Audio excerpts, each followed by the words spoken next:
आपकी एक फ़िल्म का एक्शन फ़िल्म मैंने देखा था, जी जी बहुत ज़्यादा सराहना हुई थी, चर्चा काफ़ी ज़्यादा हुई थी और ऐसा लग रहा था कि ये मतलब भोजपुरी की फ़िल्म ही नहीं है, या फिर एक तरीके से दो तरीके से कह सकते हैं, या फिर नेपाली की फ़िल्म इसको भोजपुरी में डब करके आप लेके आ रहे हो, या फिर बॉलीवुड की फ़िल्म है मिशन जी चाइना वाला कहानी, उसके बारे में थोड़ा बताइए। मिशन चाइना की जो वो फिल्म इसलिए ऐसी लगती है क्योंकि हमने उस फिल्म को टोटली आउटडोर शूट किया है, चाइना के बॉर्डर के कुछ आसपास के इलाकों में किया है और शूट पूरा नेपाल में किया है। हमारे टेक्नीशियन जितने भी क्रू मेंबर्स थे सब नेपाल से थे, इसलिए वो फिल्म बाहर की लगती है। लेकिन वो ऐसा नहीं है कि कोई भोजपुरी जॉनर की फिल्म नहीं थी, लेकिन उसमें भोजपुरी हमारे सारे आर्टिस्ट थे और हमारा भोजपुरी भी आई थिंक इंडिया के अंदर ही आता है। तो एक इंडिया से एक दुश्मन देश से बदला लेने की कहानी है इस फिल्म के अंदर। तो इंडिया को हमारी भोजपुरी इंडस्ट्री भी रिप्रेजेंट करती है, इसलिए हमने उसको भोजपुरी में बनाया था क्योंकि हमारे जितने भी आर्टिस्ट थे वो सब भोजपुरी के थे। उस फिल्म के अंदर कई जगह भोजपुरी भी है, हमने उसको शूट बाहर में किया, इसलिए वो अलग हट के लगती है। और सोचा हमने यही था कि जब वैसी फिल्मों का निर्माण कर रहे हैं तो उसके हिसाब से अगर लोकेशन ना मिले, उसके हिसाब से अगर चीज़ें ना हो तो फिर काम करने में मज़ा नहीं आता है। तो उस कॉन्सेप्ट के हिसाब से हमारे लिए नेपाल चाइना बेस्ट था, क्योंकि चाइना तो हम जा नहीं सकते हैं, हमारा भोजपुरी उतना बजट नहीं देता है कि भाई हम चाइना पहुंच जाएं।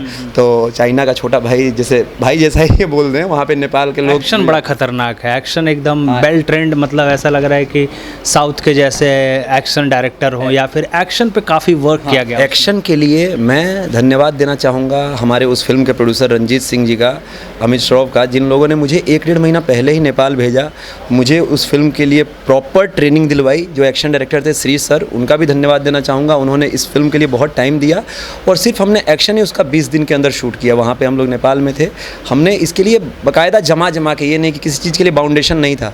और मैं वही फिर से धन्यवाद देना चाहूँगा रंजीत सर, जिन्होंने आंख बंद करके इस पर फाइनेंस लगाया, पैसा लगाया और उस फिल्म को एक बेहतर आयाम देने की कोशिश की। तो उसके लिए मैं मेरी पूरी टीम का बहुत बहुत आभारी हूँ और सबने मेहनत किया। उस मेहनत का रिजल्ट जब ट्रेलर आया तो लोगों की प्रतिक्रिया मिली तो उससे हमें और खुशी हुई। लेकिन प्रतिक्रिया मिली, लेकिन एक साथ ही एक अपसेट मोमेंट बताता हूँ। आपने शेयर किया, सभी लोगों ने शेयर किया, अवधेश मिश्रा जी की भी चर्चा हुई, हर लोगों की है, लेकिन उसमें से जो मेन एक्ट्रेस आप कह सकते हो यामिनी सिंह, उस पूरे टेलर इवेंट के दौरान या फिर आप कह सकते हो शेयरिंग के मामले में यामिनी सिंह अपनी फिल्म को प्रमोट नहीं कर रही है। एक हीरो के साथ जो कोलैबोरेशन होना चाहिए, यामिनी सिंह आखिरकार अपनी फिल्म को क्यों नहीं प्रमोट कर रही है? अब इसके लिए क्या बोल सकते हैं सर, सबकी अपनी मेंटलिटी होती है। यामिनी जी मेरी बहुत अच्छी दोस्त उस समय जब आई थी तब फिल्म में थी, अभी भी हैं। अब वो क्या सोचती हैं उसके बारे में मैं कुछ नहीं कह सकता। हाँ, उन्होंने पोस्टर शेयर किया था, उसके बाद उन्होंने फिल्म को लेकर कुछ भी शेयर नहीं किया। उन्होंने छोड़िए, बहुत लोगों ने मतलब जो चाहने वाले हैं, जो सपोर्ट करने वाले हैं, तो इतने बाहर के लोगों ने किया। तो जब चीज़ अच्छी होती है तो वो छुपती नहीं है, अपने आप उठ के बाहर आ जाती है। लेकिन दुख भी इस बात का है कि वो मेरी को एक्ट्रेस थी, उनको करना चाहिए था जो उन्होंने नहीं किया। बाकी महादेव सबको सद्बुद्धि ने। क्या लग रहा है कि मतलब, या फिर वो सोचती हैं कि मेरे शेयर करने से मैं हीरो का वो जो कहते हैं लाइमलाइट कम हो जाएगा, हीरो का लाइमलाइट बढ़ जाएगा, मेरा लाइमलाइट कम हो जाएगा? ऐसा कुछ नहीं है उसमें। यामिनी जी के लिए ये भी एक अलग किरदार था, ये अहम दमदार, जिन्होंने, मुझे लगता है कि पहली कोई फिल्म थी जिसमें उन्होंने खुद एक्शन किया था, उनका भी उसमें एक्शन सीक्वेंस है।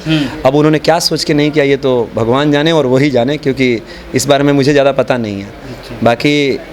बाकी अच्छा है, सबने अच्छा रिस्पॉन्स दिया और अच्छा लगा उसका रिव्यू मिला तो।